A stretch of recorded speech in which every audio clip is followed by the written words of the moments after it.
Teori perubahan Lewin yang dikembangkan oleh Kurt Lewin pada tahun 1940-an menguraikan proses 3 tahap untuk perubahan organisasi, unfreeze, change, dan refreeze. Ini memberikan cara terstruktur untuk memahami bagaimana organisasi bertransisi dari keadaan saat ini ke keadaan masa depan yang diinginkan. Tahap unfreeze melibatkan persiapan organisasi untuk perubahan dengan mengidentifikasi kebutuhan akan transformasi dan mendorong kesiapan. Tahap change berfokus pada penerapan perilaku, proses, atau sistem baru. Terakhir, tahap refreeze bertujuan untuk menstabilkan perubahan ini, mengintegrasikannya ke dalam budaya dan praktik organisasi untuk mempertahankan keadaan baru. Tahap unfreeze menjadi dasar bagi perubahan.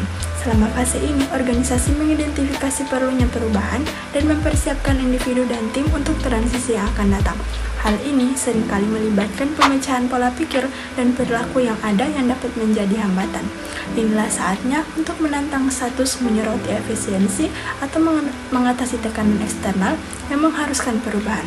Tindakan utama dalam tahap ini meliputi yang pertama, yaitu mengomunikasikan alasan perubahan untuk menciptakan kesadaran. Yang kedua, mengumpulkan dukungan dari pimpinan dan pemangku kepentingan utama. Yang ketiga, menilai kesiapan melalui alat seperti survei atau penilaian kesiapan. Lalu yang kedua ada tahap change, berfokus pada penerapan transformasi. Disinilah proses sistem atau perilaku baru untuk memperkenalkan dan tim mulai beradaptasi dengan perubahan tersebut. Tahap ini dapat bersifat dinamis karena individu dan kelompok berupaya menginternalisasi cara-cara baru dalam beroperasi. Tindakan utama dalam tahap ini meliputi menyediakan pelatihan dan sumber daya untuk membangun keterampilan yang diperlukan, menawarkan dukungan berkelanjutan melalui pembinaan atau pendampingan, dan memantau kemajuan, membuat penyesuaian bila diperlukan. Tahap refresh merupakan tahap akhir yang bertujuan untuk menstabilkan dan menanamkan perubahan ke dalam budaya organisasi. Tanpa tahap ini, ada risiko orang akan kembali ke cara kerja yang lama. Tujuannya adalah untuk memperkuat perilaku baru dan memastikan perilaku tersebut berkelanjutan dari waktu ke waktu. Tindakan utama dalam tahap ini meliputi yang pertama ada menetapkan kebijakan dan prosedur baru untuk mendukung perubahan. Yang kedua, mengenali dan memberi penghargaan atas kepatuhan terhadap cara kerja baru. Dan yang ketiga, mengumpulkan masukan secara terus-menerus untuk mengidentifikasi area yang perlu perbaikan.